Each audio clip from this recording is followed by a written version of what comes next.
Hi, my name is Damiana, and I have found over the past year that across the United States, citizens are plagued by substance abuse, and the issue is getting worse and worse every single year. And so, throughout my senior year, I've tried to find ways to dedicate my time to solving this crisis. And while it is not easy, and I clearly do not solve it myself, it's something that we need to be conscious of and work on in order to solve the greater problem of youth substance abuse in our communities. So over the past year, my firsthand view of substance abuse and its effects has led me to question and eventually answer the following question. What can we be doing better to end the youth substance abuse crisis and create safer, healthier communities? It is impossible to solve a problem without truly understanding its scope, so we need to look at what substance abuse looks like nationwide. Among teenagers, vaping is wildly prevalent, and it is now being classified as an epidemic by the FDA. This is causing exorbitant amounts of minors to become addicted to nicotine, and they are also meeting people that are going to lead them to trying harsher drugs. According to the 2015 National Youth Tobacco Survey, over 1.5 million high schoolers vaped in the past month. I see it at school all of the time, and I'm sure a lot of you do as well. It's happening everywhere. In 2013, the Measuring the Future report found that 26% of 12th graders became intoxicated within the past month. Though this is the lowest recorded rate since its peak in the 1990s, it's still wildly high and a major problem, showing how teenagers struggle to resist substance abuse. Though substance abuse is a national issue, it's also especially prevalent in Connecticut. This is evidenced by the fact that Connecticut is the 7th highest state for inpatient stays related to opioid abuse, according to the Agency for Healthcare Research and Quality. The opioid crisis and substance abuse as a whole has become a major political and personal issue for a variety of Connecticut residents. Connecticut's opioid epidemic can be found everywhere, most importantly to me, even in the classroom. According to the 2015 Connecticut School Health Survey, 12% of high school students abuse prescription drugs regularly. Most of this abuse is taking place in mostly Caucasian, affluent towns, very similar to this one. Substance abuse is a major threat to the Berlin community as a whole, and being complacent about this issue is simply unacceptable. From 2012 to 2017, 26 people died from accidental overdoses, according to the Connecticut Central Health District. This is a preventable tragedy. Over 65.1% of Berlin high school students have seen vaping on school property, according to a school advisor survey. This suggests a much larger problem. Berlin high school students are getting hooked, and we are not doing nearly enough to help them.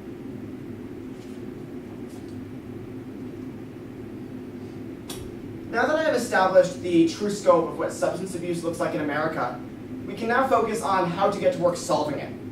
This requires a three-pronged approach that I developed through my research and collaboration with professionals, and we decided that the most important factors are identifying at-risk students, implementing effective resistance education, and taking strong community action to resist substance abuse.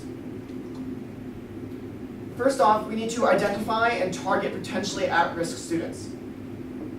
Over the past few decades, many factors have been identified that help differentiate those most likely to abuse substances from those who are less vulnerable.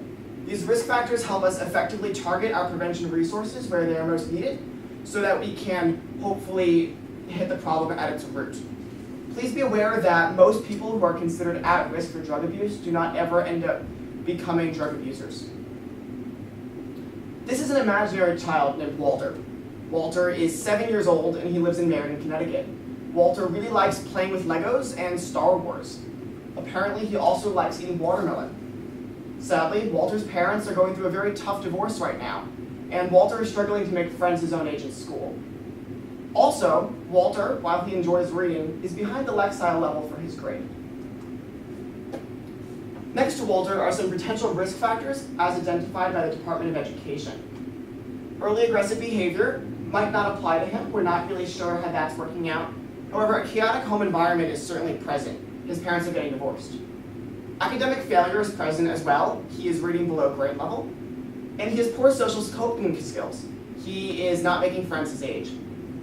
As far as we know, drugs aren't commonly available, but it's always a possibility.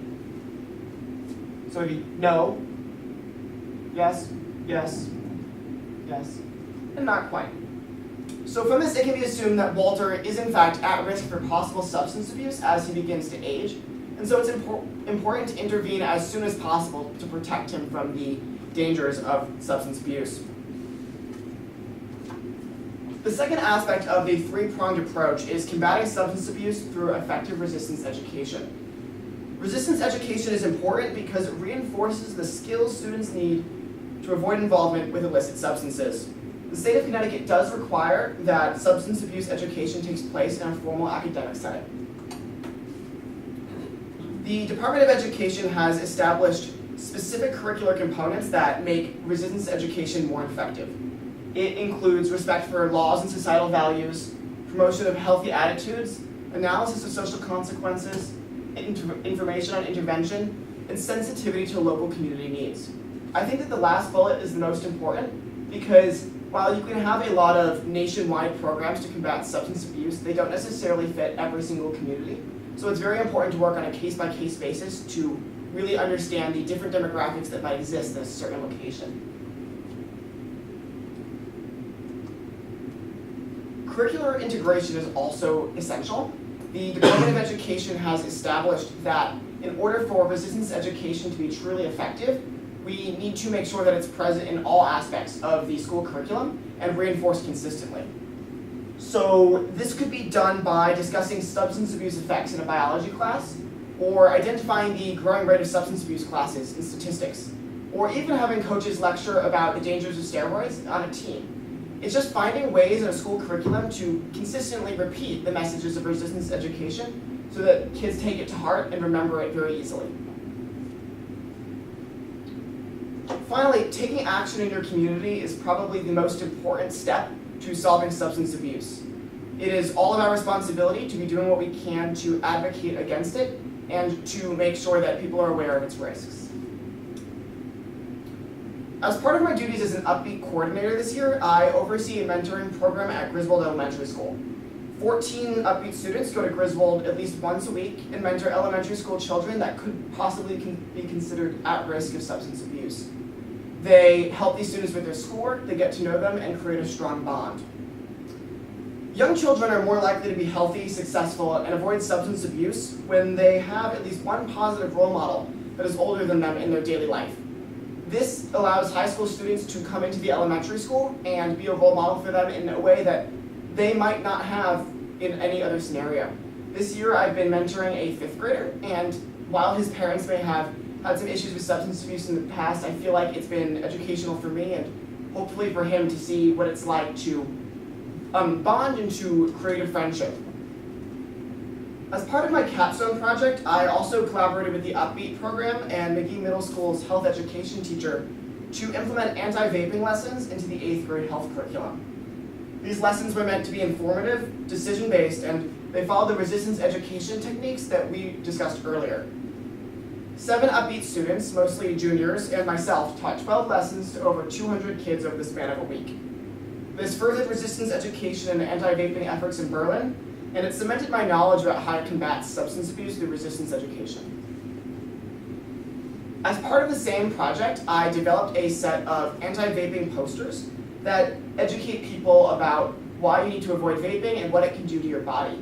These posters have been placed around bathrooms at BHS and McGee so that hopefully when students are going to frequent areas of vaping, they think twice about the consequences.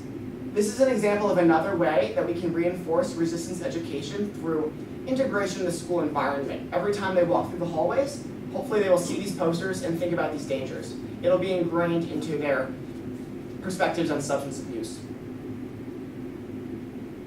Also, in my work as a coordinator, I partnered with Berlin Social and Youth Services to attend their new Common Ground field trips. These field trips consisted of over 30 students struggling to form social relationships with their classmates.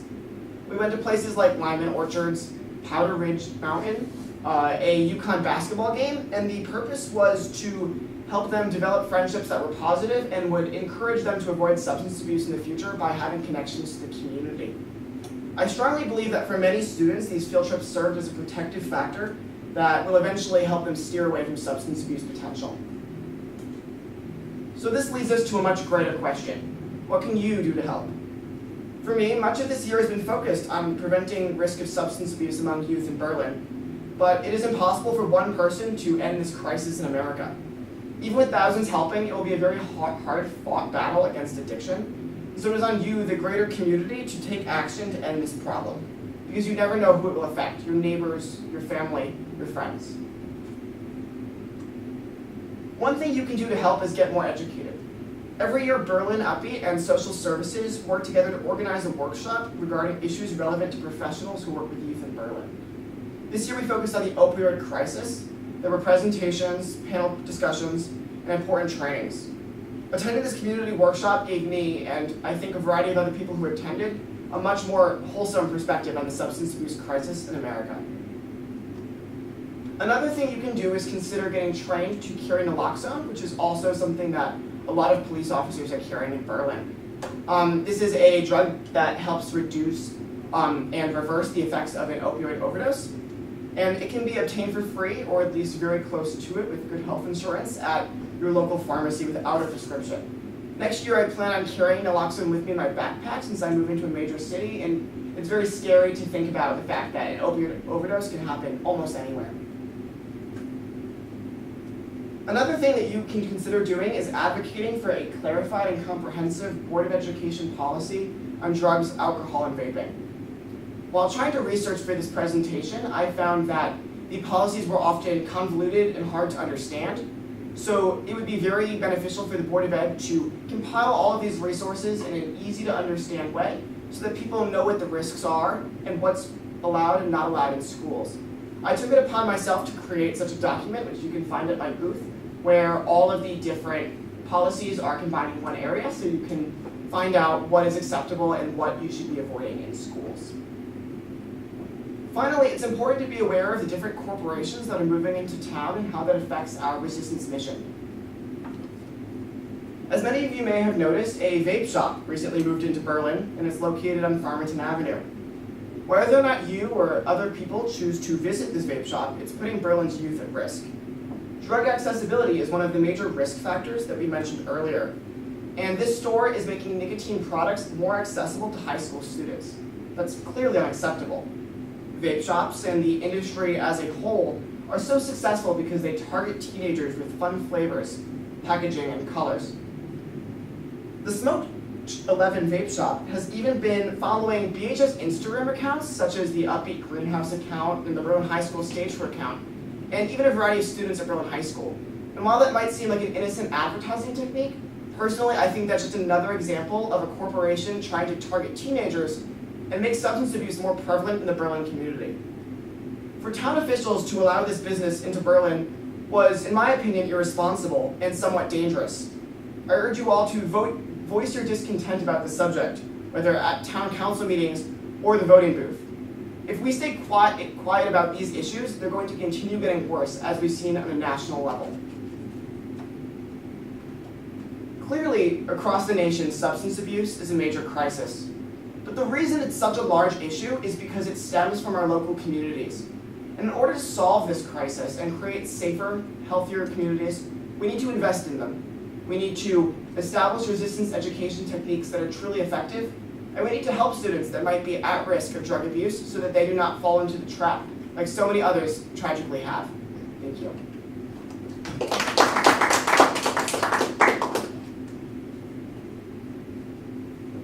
Questions for anyone? Actually, I have a question. So you said you went into McGee. Are they going to continue with that program in future years with the vaping education? Their current health teacher is retiring, but hopefully the Upbeat program and the new coordinators will continue that since it's very important. Yep. But it's probably important to get to them the younger the better. Yeah, and that's the reason we had kids do it instead of the health teacher, was that we were thinking it might be more effective to I have them agree. here. Yeah, very nicely done, and I have to, applaud you. Clearly, you did your research. but I really want to applaud you for taking action, for, you know, sometimes it is difficult, like, you know, today we've started great conversations, but you've already taken it to that next, so I do hope that whatever house, I guess, what house you were. I'm a coordinator. Oh, coordinator, okay, so whatever group of students that did go to McGee, that they will, you know, continue to do that, you know, the posters, you know, town government, you touched on a lot of things, you were long, but you touched on, Sorry. but no, you very nicely. Thank you.